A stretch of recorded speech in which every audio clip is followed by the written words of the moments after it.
वास्तविकता से दूर हो गए। पता है, मां बहुत ही पवित्र शब्द है। कितना छोटा नाम दिया, इतना छोटा नाम, कितना बड़ा काम, पूरी सृष्टि को अपने गर्भ में समाये हुए है। मां बोलिए, जो निरंतर केवल शुभ ही सोचती रहती बच्चों का, ऐसे ही हमारी मां है।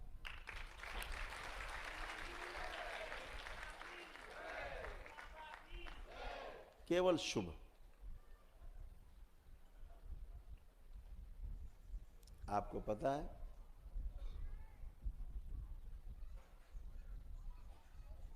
जब बच्चा मां के पेट में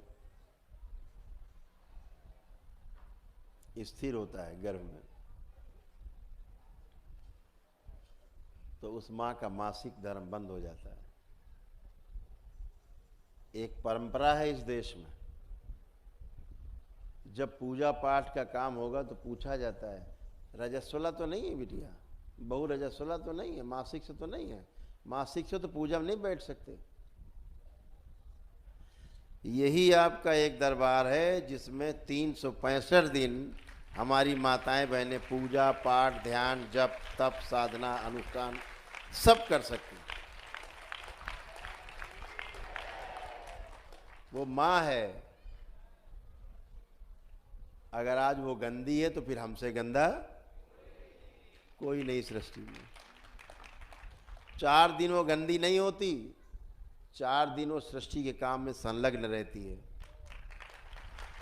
सृजन में संलग्न रहती है मां।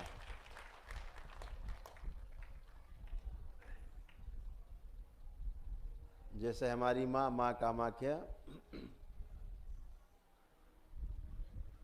वर्ष में 4 दिन जो कार्यक्रम चलता है, मां उन 4 दिनों में सृजन में रहती है,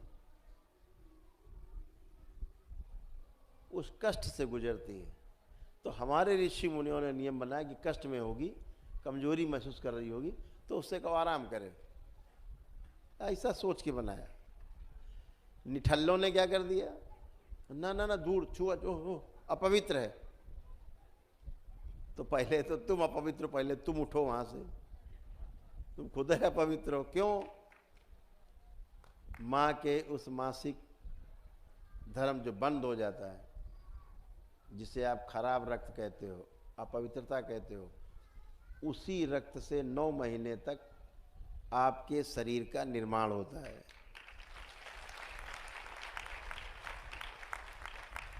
जिस रक्त को तुम अशुद्ध कहते हो, उसी रक्त से तुम्हारा 9 महीने तक मां अपने पेट में निर्माण करती है, अपने खून से। अपने खून से आपको सींचती है मां। इतना ही नहीं, जब आपका जन्म होता है तो बच्चा जब तक दूध पीता रहता है, वही खून गर्भाशय से स्तन तक सब जुड़े हुए अंदर अंदर, वही खून मासिक फिर भी नहीं होता है, साल भर तक कम से कम। क्यों? वही खून दूध बन करके फिर आप पीते रहते हो। तो कहा जाता है मां का खून पी पी करके बड़े हुए हो। और जब पूजा पाठ का समय आता तो कहती हो तुम अपवित्र हो।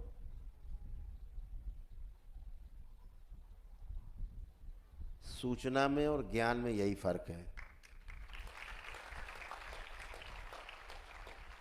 ऋषि मुनियों ने इसलिए पूजा पाठ से विरत रहने को कहा कि वो सृजन में शरीर रहता है, कमजोरी रहती है, एक प्रक्रिया से शरीर गुजर रहा होता है, तो आराम करे।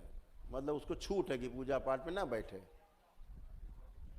तो उल्टा समझ लिया, बोले अपवित्र है, दूर रहो। तो दरबार ने सबके ज्ञान खोले, चक्षु, ज्ञान चक्षु खोले। ज्ञान चक्षु तो नहीं खुले हैं, कान चक्षु खुल गए।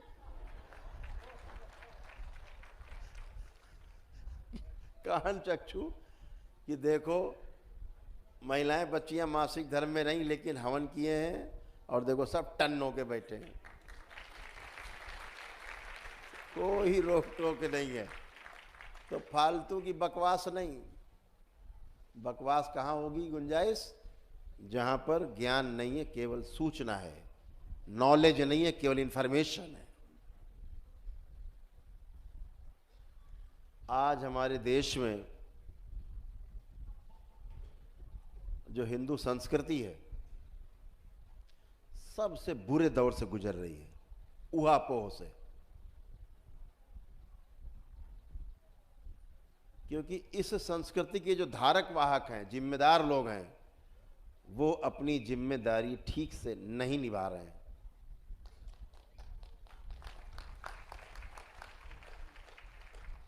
केवल हिंदू राष्ट्र हिंदू राष्ट्र हिंदू राष्ट्र चिल्लाने से हिंदू राष्ट्र नहीं बनेगा। हिंदू संस्कृति को अपनाने से हिंदू राष्ट्र, ये देश बनेगा। हम अपनी संस्कृति भूल गए हैं, इधर ध्यान देना होगा। और ये ध्यान दिलाने का काम उनका है जिन्होंने इसका व्रत लिया है, घर छोड़ा है, जिन्हें हम साधु कहते हैं, जिन्हें हम संत कहते हैं। हमारे बड़े बड़े देश के जो धर्माचार्य हैं, जिनकी ओर हमारी निगाहें लगी रहती हैं, कोई संवाद नहीं रह गया है जनमानस के साथ। केवल प्रवचन, बैठ के छैया छैया दैया दैया, इधर बजाए बाजा उधर बजाए बाजा, डांस कराया थोड़ी देर 2-4 घंटे, बुद्धि विलास। बड़ा मजा आया आज। घर में जाके पता लगा जूता लात चल रही है। मजा तो यहां बहुत आया। घर पहुंचे फिर वही देते रहेगी, तलाक, मार कूट, उठा पटक। कहां चला गया भैया वो प्रवचन? ऐसा कोई घर नहीं, मुझे ऐसा लगता है, जिस घर में रामायण नहीं, श्री रामचरितमानस नहीं, ऐसा कोई घर नहीं। फिर भी महाभारत मच्छी फड़ी।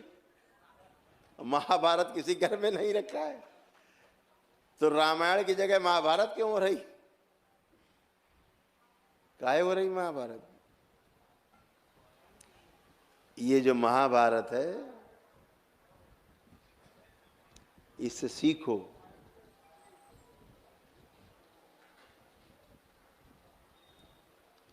इससे सीखने की जरूरत है कि जब तक पितृ मुक्ति नहीं, तब तक महाभारत खत्म नहीं होगी घर की। ये ध्यान रखो।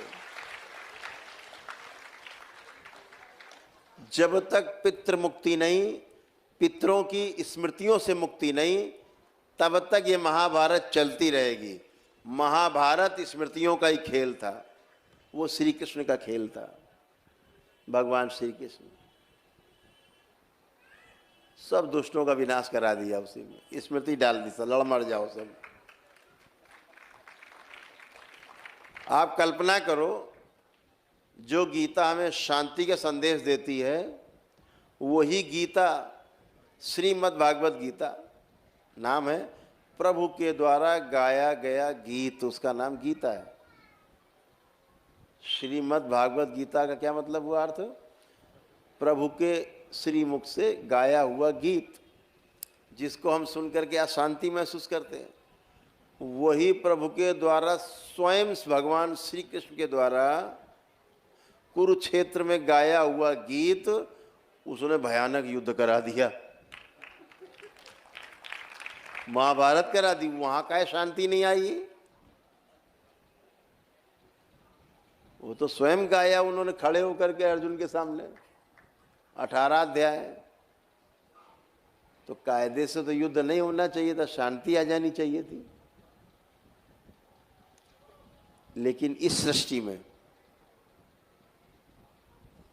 जब सृष्टि को काम लेना होता है, तो तलवार को सुई बना के उस सुई को तलवार बना के काम ले लेती है।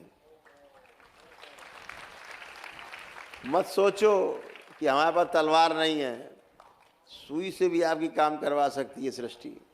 ध्यान रखो, लक्ष्य से भटकाएगी नहीं, आपको लक्ष्य तक पहुंचा देगी। तो ये मत सोचो कि हमारे पास गाड़ी नहीं है, बंगला नहीं है, रुपया बहुत, पैसा, सोना चांदी नहीं, कैसे होगा।